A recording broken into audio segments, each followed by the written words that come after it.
মহাসমাধির আগে মায়ের শেষ উক্তি সম্পর্কে জানিয়েছেন স্বামী গম্ভীরানন্দজি মহারাজ।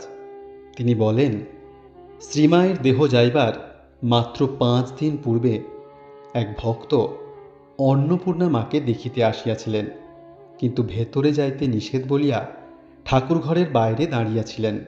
হঠাৎ পাশ ফিরিয়া মা তাহাকে দেখিয়া ইশারা করে নিকটে ডাকিলেন।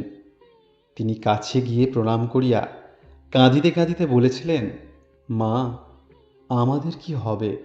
করুণা বিগলিত ক্ষীণ কণ্ঠে অভয় দিয়া মা আস্তে আস্তে বলেছিলেন, ভয় কি?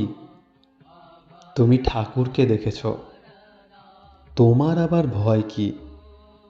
তবে একটা কথা বলি, যদি শান্তি চাও মা, কারো দোষ দেখো না, দোষ দেখবে নিজের। জগৎকে আপনার করে নিতে শেখো, কেউ পর নয়। মা, জগৎ তোমার। এই ছিল মায়ের শেষ উক্তি। জয় মা।